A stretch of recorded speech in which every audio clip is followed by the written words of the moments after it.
Morning, Michael. Good morning, Nathan. How are you, man? I'm good. Yeah. Good. This morning. What's that? I'm doing good this morning. Yeah. Enough coffee for you? You know, I've really gotten. That's the thing. I've really gotten into making coffee since quarantine because I have a little French press and I make my coffee. But I think I make it pretty strong because after one cup, I feel kind of buzzy. You know? Well, let me tell you what.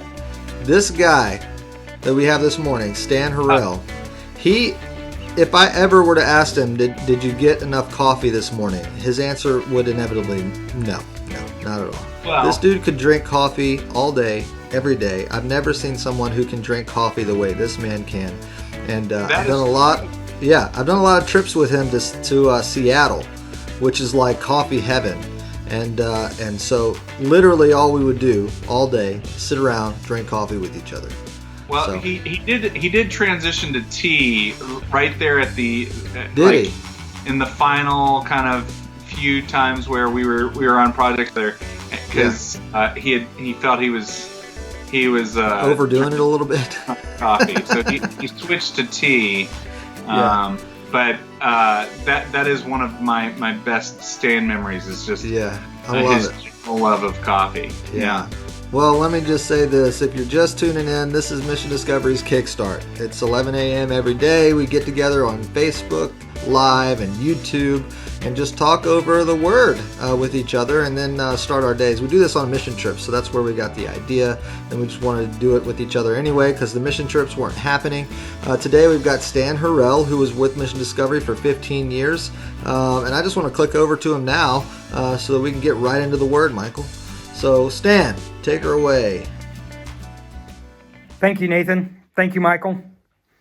It's really good to be with you this morning. It's been a while since I've been with Mission Discovery family and friends, so I'm happy to be able to connect with you this morning.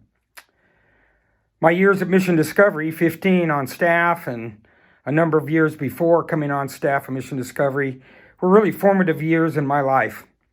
Formative in the sense of a heart being developed for the nations, and also the opportunity to minister to literally hundreds of people, thousands of people around the world. It enhanced my heart for what God is doing and the voice that He wants to reach a needy world. And so I am very, very thankful. And it's been about 3.5 years now since departing Mission Discovery, and yet the days that I had with Mission Discovery are just as rich and just as meaningful in my life today as they were when I was in the middle of them. Well, today I want to share with you about voices. And while our activity in the United States because of the coronavirus has come to, in some cases, a screeching halt, but certainly limited to a great degree, there is one thing that I think has increased. And if you're like me, the increase has come in the number of voices we hear on a daily basis.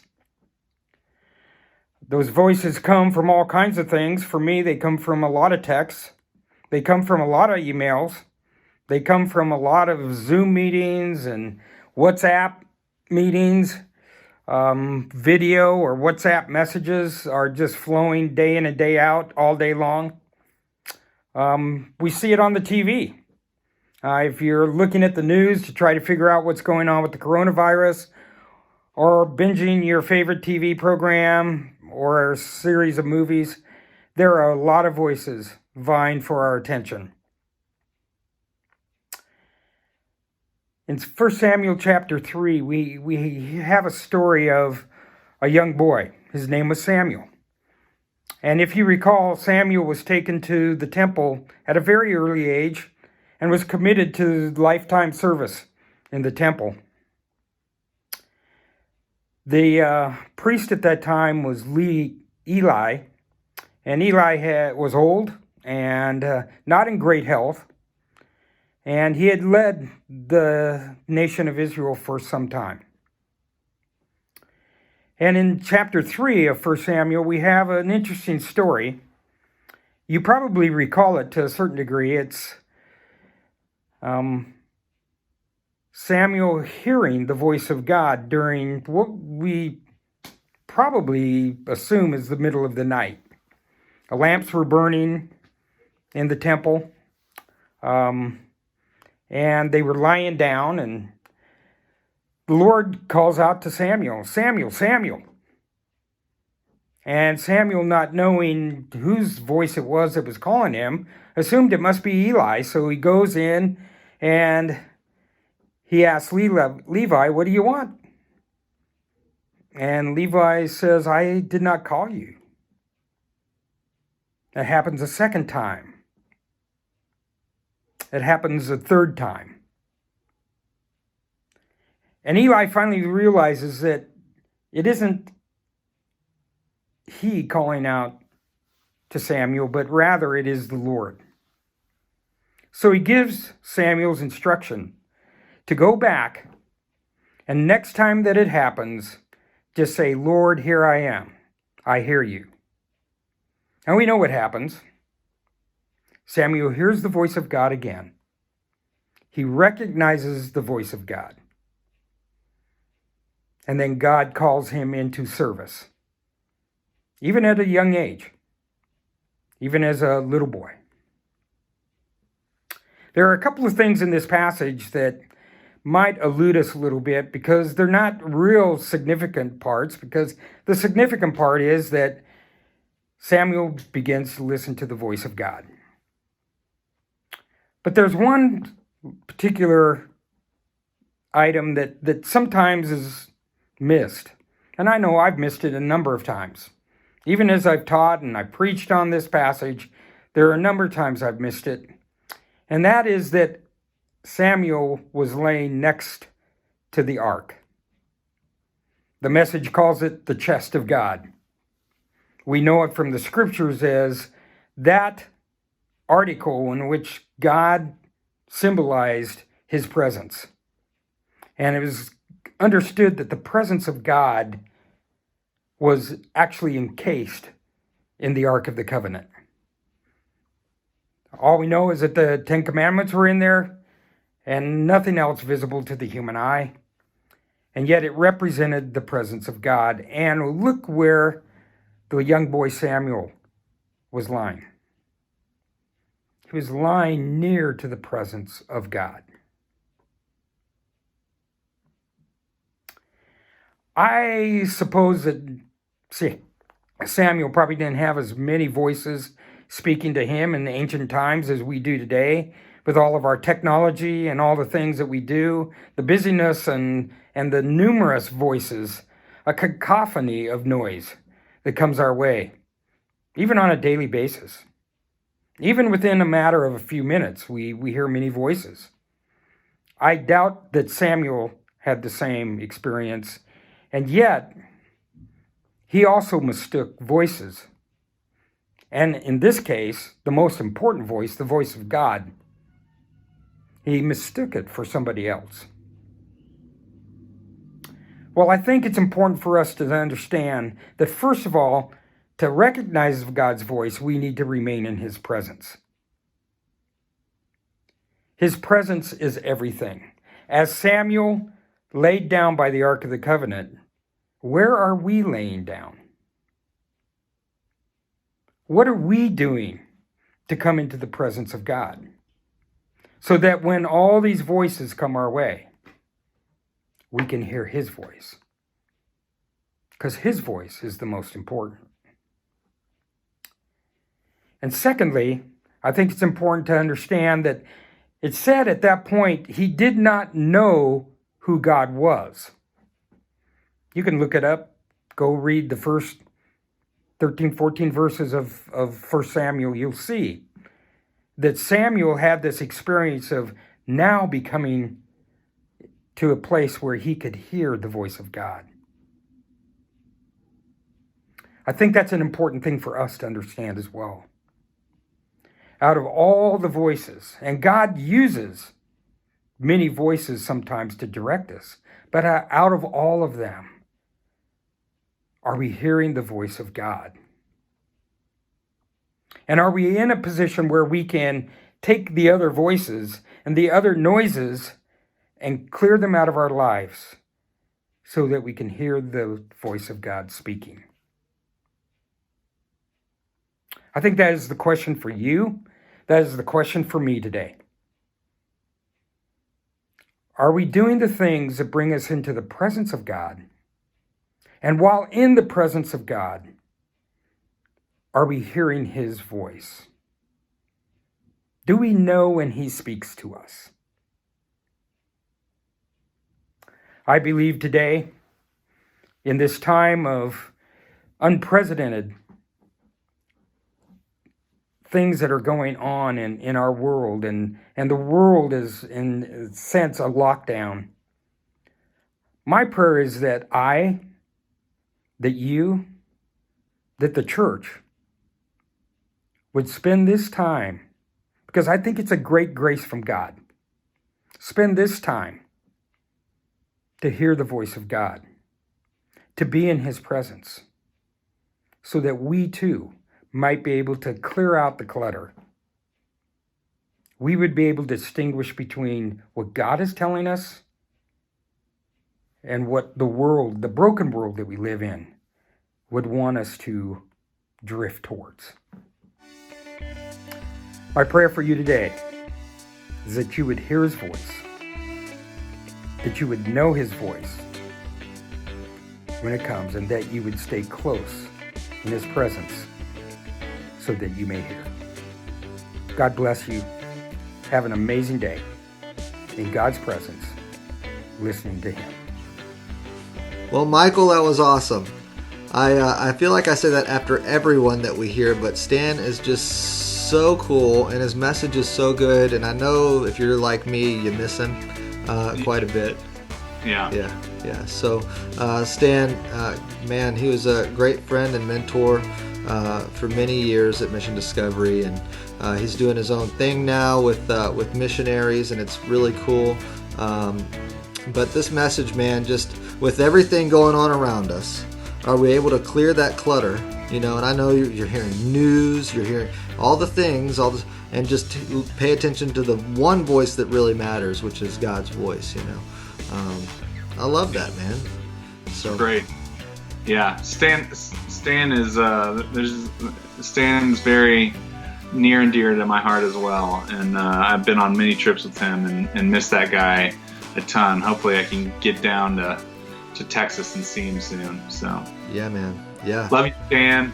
Yeah, love you, Stan. Thank you so much for sharing with us today. So let me click over to the image real quick. This is the image right here. So you want to take this to your kitchen table, to your small groups, however you're meeting right now. This is just meant for you. Hopefully this message that Stan shared with us sparks some sort of conversation with you and your group. And this message is just kind of to help you get along and that conversation. So you can find it on many different platforms that we're on. I'm trying to click back over to you, Michael. Michael, it's really good to see you today. I know tomorrow is a huge day for Mission Discovery. There's 24 hours of giving happening called the Big Payback. You and I have put a lot of work into this. We're going to be streaming live a lot. So pay it. Yeah, a lot. We're going to become really good friends after that. If we weren't good friends before, this will be good. So yeah. When I created the schedule, I thought, oh, this will be fine. But then, as we started to really dig into it, I was like, wow, this is a lot. So, it's a lot of work. It's good. It's going to be a lot of fun. Hopefully, everybody tunes in and enjoys what we're putting out in the next 48 hours. So. Yeah, man. It's Mission Discovery. We work via donation. We're a nonprofit, and this is one way that we can try to boost those donations and have another organization back us too. So I'm excited about it, man. I'm going to click over to a video about the Big Payback, which is what we're talking about, and then I'm going to click over right directly from there to worship with Robbie, and that way we can kind of just we have this word, now we'll get into worship, and then the rest of our day is just smooth sailing, as they say. There you go. All right, Michael, I'll see you tomorrow morning, and a lot more than that. So Yeah. All right, 11 a.m. tomorrow morning. Talk to you guys later. Well, hello everyone. I've got some exciting news for you. This year, Mission Discovery is going to be doing the Big Payback. And I know you might be wondering, what in the world is the Big Payback? Well, it's a big giving event right here in Middle Tennessee. Tons of nonprofits are a part of it. As donors give, they get incremental gifts. So there's like fund matching and different things like that. There are incentives. So mark your calendars for May 6th. Be paying attention to our social media accounts for how you can be involved in the Big Payback. Basically, it's a really easy way for you to help the goal and the mission of Mission Discovery. Here's a quick video just to show you a little bit about what the Big Payback is doing this year. Recent disasters in Middle Tennessee have forced many nonprofits, schools, and religious institutions to slow down or put their work on hold at a time when we need them the most. The Big Payback is a 24-hour online giving event to support hundreds of local organizations. Let's come together online at 6 p.m. on May 6th through 6 p.m. on May 7th and help lift them back up. Because when the world is upside down, giving always matters.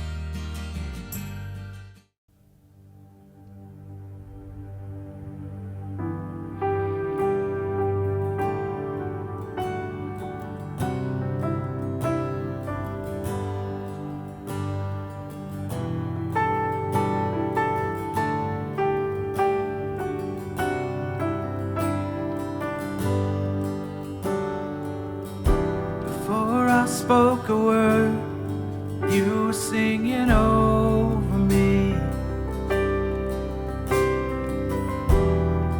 You have been so, so good to me. For I took a breath, you breathed your life in me.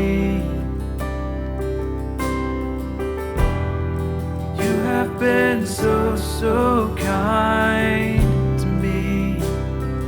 And oh, the overwhelming, never-ending, reckless love of God. And oh, it chases me down, fights till I'm found, leaves the 99. I couldn't earn it, I don't deserve it. Still you give yourself away. And oh, the overwhelming, never-ending, reckless love of God.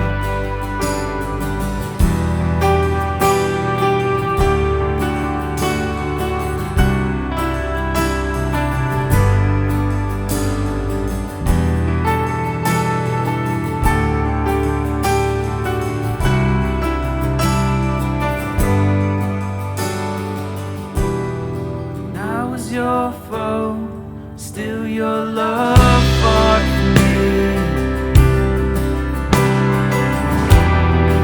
You have been so, so good to me.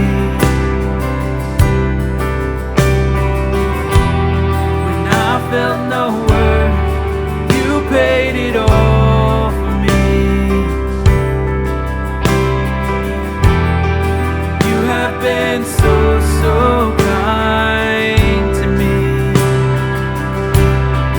Oh, the overwhelming, never-ending, reckless love of God. And oh, it chases me down, fights till I'm found, leaves the 99. I couldn't earn it, I don't deserve it. Still you give yourself away. And oh, the overwhelming, never-ending, reckless love of God.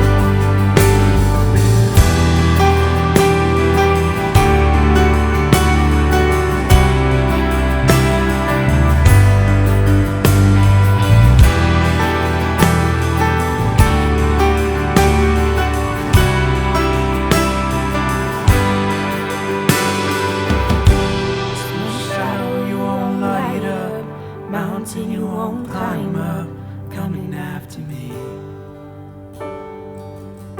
There's no wall you won't kick down, lie you won't tear down, coming after me. There's no shadow you won't light up, mountain you won't climb up, coming after me. There's no wall you won't kick down, lie you won't tear down, coming after me. There's no shadow you won't light up, mountain you won't climb up, coming after me. There's no wall you won't kick down, lie you won't tear down, coming after me. There's no shadow you won't light up, mountain you won't climb up, coming after me. There's no wall you won't kick down, lie you won't tear down, coming after me.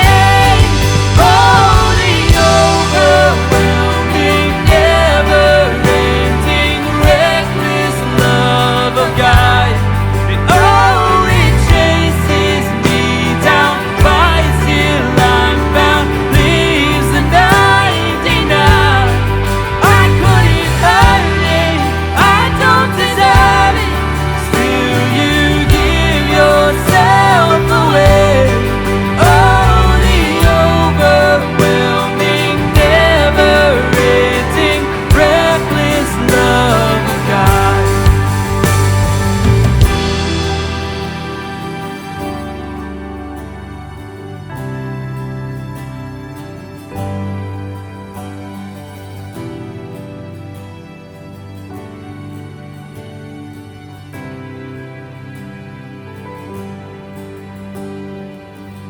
There's no shadow you won't light up, mountain you won't climb up, coming after me.